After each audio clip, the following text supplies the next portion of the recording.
We're about to go on ABC Radio. How you feeling? A little bit scared. Bec's a little bit nervous. I'm drinking chamomile tea. To relax the nerves. We've had a crazy morning though. Oh, I got my wallet stolen out of my car. My favourite wallet is a beautiful wallet. And money, of course, and credit card, blah, blah, blah, driver's licence. So it hasn't been the most relaxing of mornings. No, and we had stressful kid stuff. Everyone fighting and arguing this morning. And it's been a bit hectic, but we think we'll be fine. I think we'll be fine. How do you think? Are you going to be okay to talk? 22 to 10, Fiona Parker here with you through until 10 o'clock. Before the news at 10, Jo Prince will join us to tell us what's coming up on her program. Right now though, to a conversation I've been looking forward to all morning that's really important. If you're in a partnership or a marriage that you've been in maybe for some time, for years or even decades, I'm sure I don't need to tell you that it can get a bit, stale, let's say, because the years roll on, the treadmill of life, so to speak. Times change, people change, and we can get into unhealthy patterns in our lives and in our relationships. And that's when it's so important to recognize what's going on and work on it, to work on both yourself and your relationship. My next guests actually help couples do that, to work on rekindling relationships. And there's a series of workshops coming up in Bendigo. Bec and Vern Hardy are actually also a couple in real life. Welcome to the studio. Hi. Hey. Now, this new work partnership of rekindling relationships, it comes off the back of your individual work in the mentoring space. I might just give people a brief outline of that. Bec, you specialise in supporting women and teenage girls to be emotionally fit and happier. And I think people around Bendigo might already know a bit of your work, Vern, with the Connected Circus in schools and places like the Bendigo Easter Festival, so kind of out and about in the community with the Connected Circus. But you've also done some work with ex-offenders, helping with their communication and relationships, and working on emotional intelligence generally with men and boys, so bringing all of that to this particular initiative. Yeah, we sort of seem to have combined all of our passions and our interests and working together. And we've been working the Connected Circus together for a while now that things are up and moving since COVID, a little bit more up and moving. And so we've combined our talents, and rather than just me working with men and Bec working with women, we're working with couples. Working with couples. Is there any easy way to describe how that is and how different that is?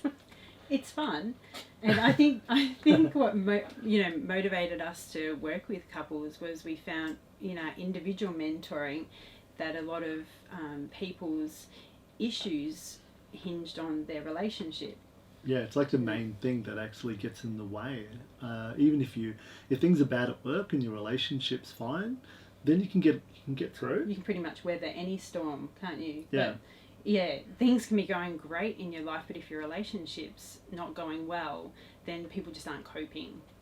Interesting. So if we talk then about this idea of rekindling relationships, let's start with the basics. The idea is to provide personal and couples mentoring, and we've already used that word. What do you actually mean by that? I think mentoring is about supporting people to be their best in a space and helping people grow and move forward. So with mentoring couples, it's about, rather than a couple going and seeing one person, couples come and see both of us. So there's two of us together, and we can work one-on-one with couples, but we also work as a team, and that allows us to give both perspectives from a masculine and a feminine perspective. So when we talk about then this idea of mentoring, is it kind of like that, all that touchy-feely stuff, and like how do you kind of get into it, especially if someone's a bit reticent, or, because everyone's different with all of that? I think one of the things is when we hear about how people first started going out together, then how they first met and they connected, that really sort of shows how they feel about each other in that relationship. Sort of reminds them again, doesn't it, Bec? Yeah. And the mentoring side is about helping them grow. So what would you say would be one of the biggest things that come to us when we're talking about this stuff? Because we do podcasting together well, and that's actually a lot of fun. Like, we really love that. I think that was our motivation for the podcast, wasn't it? That a lot of those topics that we have on there are issues that we find people come to us or have, or even ourselves have come up against. Yeah, we're constantly working on our own relationship because we realise how important it is for us to be solid, because we've got a blended family of teenagers and teenagers, and we have to be really strong to support that and also work and do all the other things we do. And that's what I was talking about, the treadmill of life, you know, how you can't just get on that treadmill and not actually look around you to see what's happening.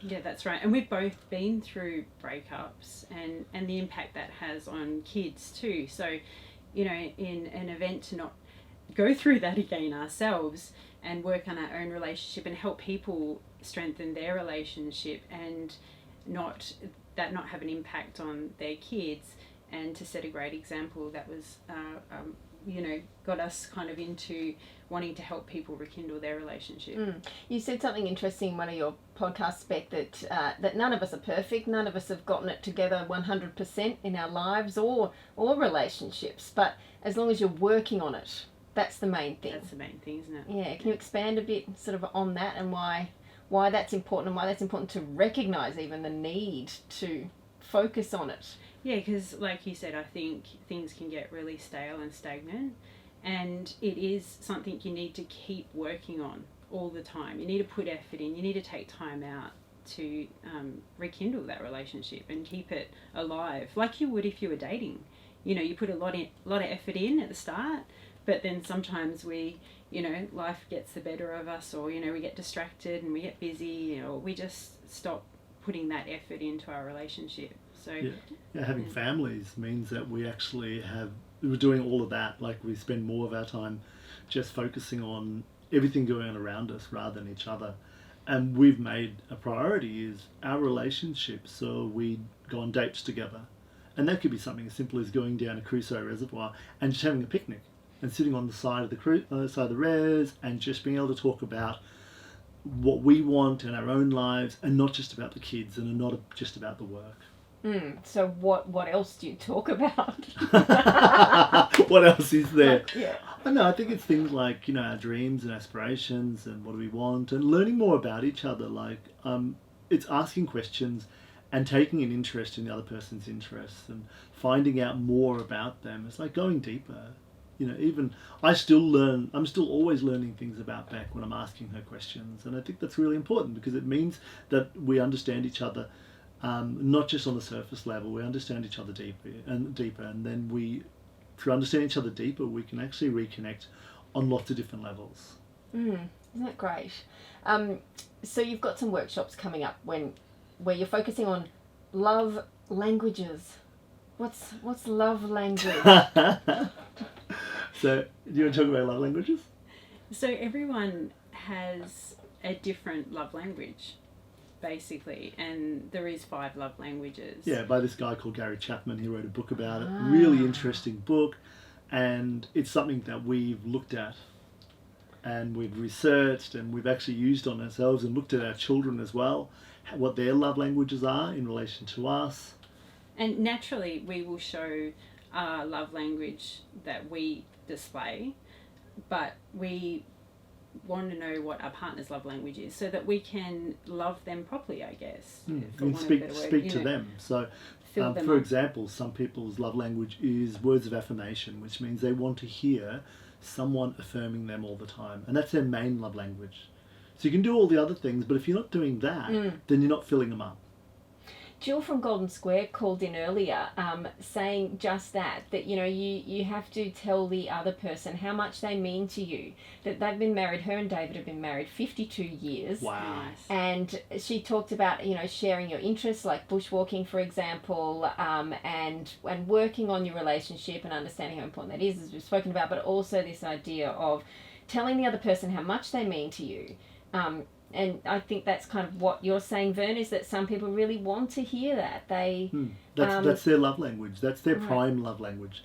And Gary Chapman talks about these 5 different love languages, and there's physical touch, acts of service, giving gifts, words of affirmation, and Jill also spoke about stroking. In what context? Well, there you go. She said not just physical, but also that. I guess that's that affirmation thing as well. But yeah. Nice one, Jill, after 52 I know, after 52 Yeah. years. But that kind of physical contact, how Physical important contact. is that? Because you can Yeah. move away from that, you know. And if that's your love language or your partner's love language, that's very important to you. Mm. So that's important to show them that. And that physical touch is about intimate touch. It's about, holding hands. It's about putting a hand on each other's lap. It's about sitting close together. And for some people, that's their prime love language. That's what they really need to feel loved. The other person, they might not need that. They might not need that way of doing it. But because they know their partner's like that, they give that to them. So it's about giving into the space what your partner needs. And as each person gives into the space, then both people fill their cup and they both feel loved. And happy, and then we go back to the idea of working on it, and this idea as well of then moving forward and being comfortable talking about things, Yeah. not being embarrassed or not being reticent to approach. If you are feeling that closeness, if you've managed to rekindle, back to that word. And our podcast, we do a lot of talking about that, about communication, how important it is, and about talking about everything. Because the more we talk about it, then the more we understand each other. And sometimes, people are a bit reluctant to bring up topics, or if they're feeling like there is a problem in their relationship, they can be a bit reluctant to talk about it. So, yeah, the podcasts are all about that, and have those awkward conversations. Yeah, and lots of tips and strategies about how to connect on a deeper level. Well, Bec, you talk about this as well because your life has completely changed in the last decade or so. Your life today very different than what it was, and you said in one of the podcasts that you are slowly getting over what you called your prudish upbringing. How has it been coming out of that? Which podcast was that? I can't remember one of them. How's it been coming out of that and embarking on your life as it is today? Yeah, sometimes it's hard to change old habits and upbringings, isn't it? So it is always a little bit of effort, but it's good to that realization that some things you need to. It's your stuff, and you need to change that. And Vern's very good at helping me. I guess you're lucky you've got Vern, who's totally not an British. expert in such areas. No, but I'm an expert, but I'm definitely not British.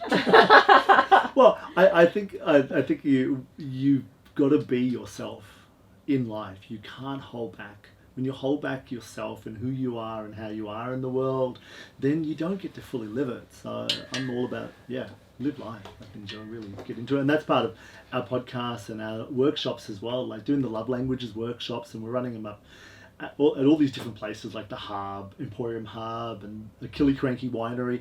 And it's really about getting couples into a space and talking about what they love about each other, about really giving them some fun activities and helping start those conversations so they can really build their relationship. Here's a question that's come through. How do you work out what your particular love language is? That is a great Yeah, question. it's a great question. There is a quiz online that you can do. There's a series of questions, and it will give you your love language, and you'll have one main one, but like a secondary one, which is important to you as well, won't you? And so you can do the quiz. It'll probably be quite obvious to you too, because the one that you show your partner is probably your one. It might not be their one, but it comes naturally to you. Yeah, a lot of men would actually do things around the house, like, mowed the lawn, and I've done this and I've done this, and it's acts of service, and they do that because they're like, that's what they think is what their partner needs, but their partner might not need that. Their partner might just need quality time with them, which is the other love language. They might just need that person to just sit down and be with them. So finding out about your own love language is important, but definitely finding out about your partner's love language so you know what they need. Interesting. We'll search it up. Love languages quiz. In the meantime, Rekindling Relationships is Vern and Bec's new initiative. So you mentioned you've got these workshops coming up. Love language, Emporium Creative Hub. So these kind of kick off late next month. So after the Easter break. Wednesday the 28th of April at Emporium Creative Hub on Mitchell Street. Kilcranky Wineries, can I say, what a great place to have such a Have you been there? Have you? It's beautiful. Really good wine too. So good. Able to talk through love languages there with a glass of vino. On the 16th of May, you're doing some live podcasts at Handlebar as well on the 26th of May, and then back at Emporium Creative Hub in June. If people would like more info, what should they do? They can either go to Facebook and look at Rekindling Relationships, find us on there. They can find our podcasts on Spotify, Google Podcasts and Apple Podcasts, or they can also go to our website, rekindlingrelationships.com. And how important do you think, just finally, is it to kind of have these sorts of things happening around the Bendigo region specifically? Look, I think Care that... about the town, you know? Yeah, and I think that... I hate to bang on about COVID, but I think that's had a big impact on people and their relationships, and it's been quite testing. So I think it's really important at the moment, we've noticed that people have a lot of pressures, and that can affect their relationship hugely. So it's always good, no matter what stage you're at in your relationship, to rekindle it and put effort into it. And I think we think that love and relationships should come naturally, but it doesn't. And example set for us quite often by our parents is not always great, unfortunately. Mine wasn't. So, and we're not expected to know how to do this amazing, how to make, I've got tongue tied there, but we're not expected to know these things off the bat. So no, we're not taught these things in school. We're not actually taught how to so communicate important. and how to relate with our partners, which is one of the things that we're going to do every day for the rest of our lives, but it's not a focus. And will have a great impact on our life. Huge impact. If it's successful or not successful, it can make such a big difference in your life. Like Jill from Golden Square, I mean, if they've been together that long and they've really worked on the relationship, that keeps them full, that keeps them happy, and that will actually keep them living longer as well, because they've got each other, but they've really got each other, they really understand each other, and they spend that time on being close, and that's really important. Food for thought this morning. Thank you both so much for being here. Thanks for having us. Thank you. That was great! Thank you! Victoria. Nice work. Well done.